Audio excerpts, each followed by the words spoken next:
This video is brought to you by patreon.com/worsttake. Get access to exclusive live streams and Discord servers, on-screen shoutouts, and early access to some videos when you join now. Help make sure that we can continue to make content like this by supporting the Patreon. Links are in the description down below.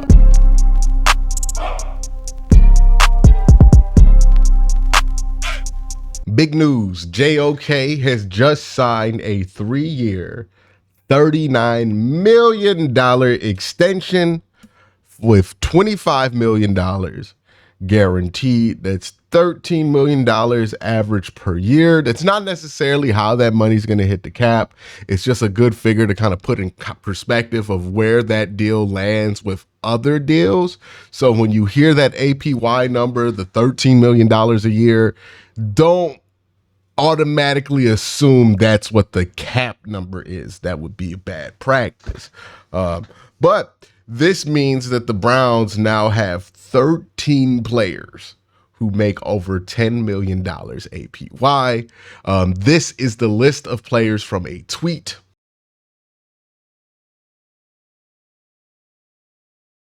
And you might ask the question, how do the Browns find a way to pay all of these players, right? This is a question I think is pretty natural to ask. Now, those of you who've been watching this channel for a while or pretty consistently, you would know the answer to that. So this answer is for those who kind of still do have that question. The answer to that question is, one, the Browns are a cash-rich team. That means that they have a lot of liquid assets available to spend on the Cleveland Browns, which allows them to do things to circumvent the salary cap. Now, this doesn't mean that they take money off the salary cap completely. This just means the way that they organize it in the salary cap, they have a lot more flexibility with because of the rules of the salary cap and certain things that surround the salary cap. So one of the things that's important to remember, right? APY, the average per year, the number you're always going to hear about how much a quarterback makes, like whenever they talk about Deshaun Watson and say he makes $46 million a year, that's his APY. The APY does not equal the actual effect on the cap. Another thing that's important to remember when thinking about the salary cap is that the salary cap raises pretty consistently about 7 to 8% a year. Last year, from 2023 to 2024, the salary cap actually raised 10%, but 7 to 8% is a safe bet to make that the salary cap is going to keep going up.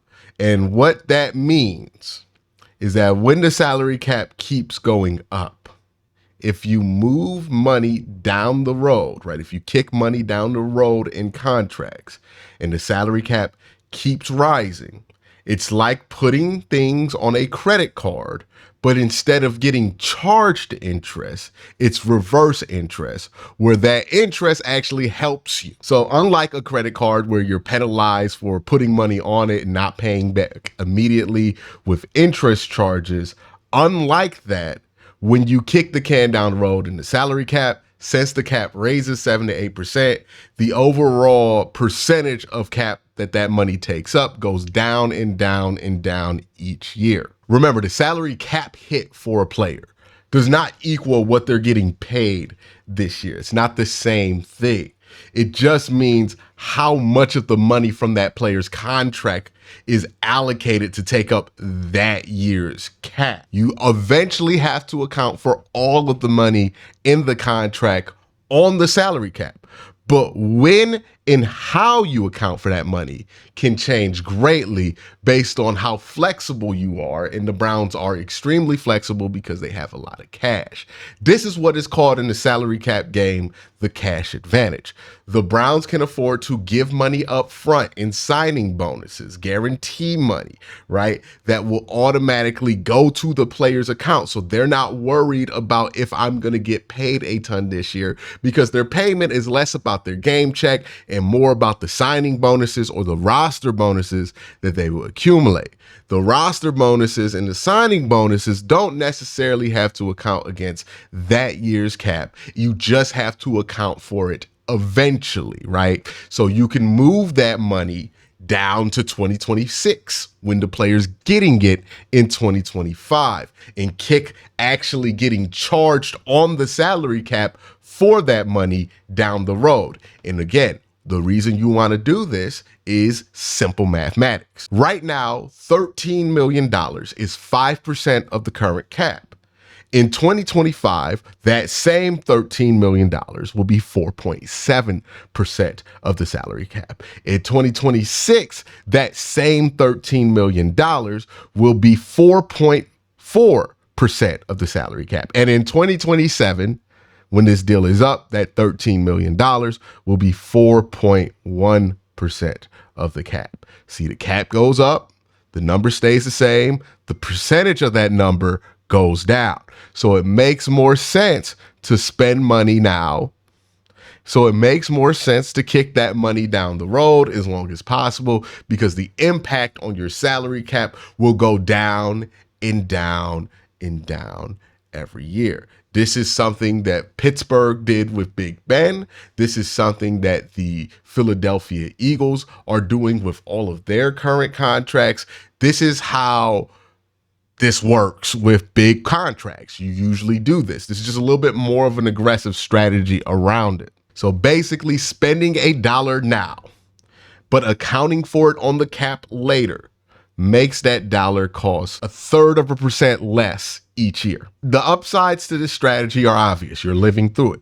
You can keep a lot of players and retain a lot of your players if you have a very talented roster like the Cleveland Browns do. The downside to this strategy when it comes to building a roster is also simple. What if the cap doesn't go up 7 to 8%? Now, again, it's a safe bet. With the popularity of the league, with the price of broadcast rights deals, and with the NFL adding even more national TV games almost every year. They did a deal with Netflix. They're doing more deals and more deals. The league is getting more popular and more popular. It's a really safe bet to think that the league is going to keep going up in value, which means that the contracts and the salary caps are going to keep going up with the revenue. So it's a safe bet to make.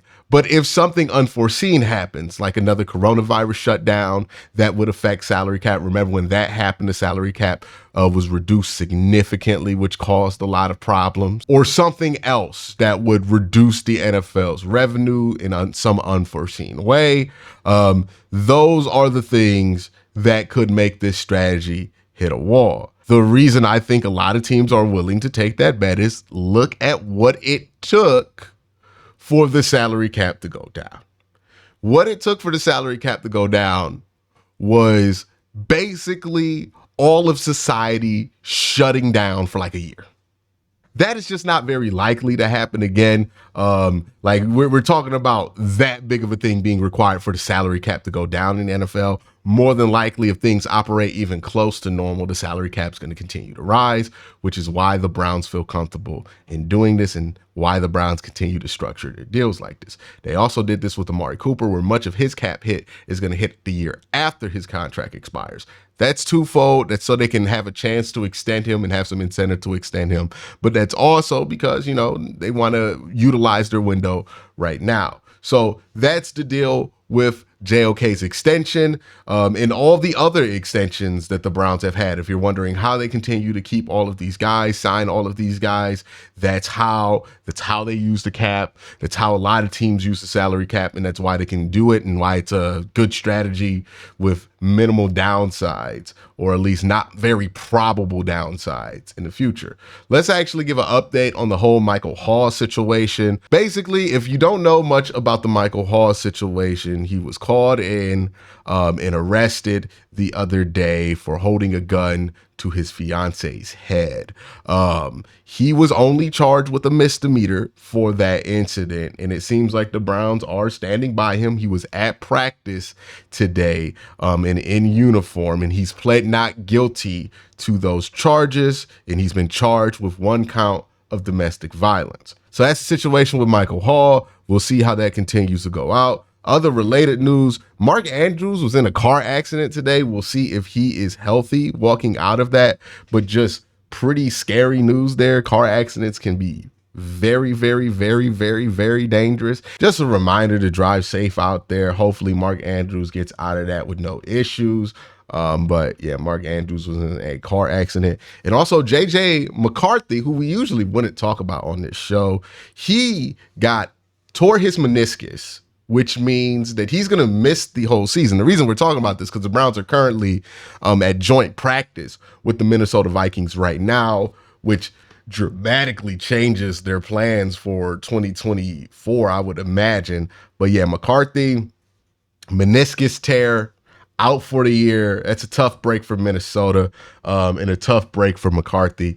So that's kind of the update on all of this stuff. If you're asking me how I feel about the J.O.K. deal, I like it. $13 million to keep J.O.K. here for the next 3 years sounds great to me. I think J.O.K. is a great young dynamic player. I rang the bell for J.O.K. as a prospect coming out of Notre Dame. I even wanted the Browns to take him in the first round that year. And it's ironic because he's got an extension. Greg Newsome probably not going to get an extension, even though he did get the 5th-year option, so he could get an extension. But yeah, J.O.K. gets his extension. I think this is a great move. We're talking about one of the better young linebackers in football, and I think the best playmaking linebacker in all of football. Cody Suk had a good tweet up. He said, where he's pointing out just what it is that J.O.K. does so well. Number 1 in average depth of tackle. I believe it's like 1.2 yards tackle, average depth of tackle there. Then he's second in run stop percentage, 12.5%. 8th in deserved catch percentage allowed, 76.9. He is a fantastic young player. I think he got derailed in 2021 because of not 2021, my bad, 2022 because of bad defensive tackle play. But all in all, I think the tools are there. The traits are there. He followed up on them. Sometimes J.O.K. can be the best player on the field on a team that has Denzel Ward and Myles Garrett. Locking him in for 3 years at $13 million is a bargain. So super excited that the Browns were able to get that done and lock up J.O.K. And they got the core locked up now for a little while here. So if you like this version of the Browns team, they're going to be able to run it back pretty easily over the next couple of years. And hopefully, if you're the Browns or you're looking at this from the Browns perspective, you would want Deshaun Watson to play very well this year, not just because it would help the Browns win games, obviously, but also because if Deshaun Watson does play well, you could give him an extension, and an extension would open up a lot of cap space for the Cleveland Browns because it would give them more room to move money because they're starting to run out of years to move money down with Deshaun Watson's current deal. So you would really like to be at a place where you can start talking about an extension with him. We'll see what happens, but so far, so good. Love the J.O.K. news. Y'all have a great day. Have an even better night. Peace.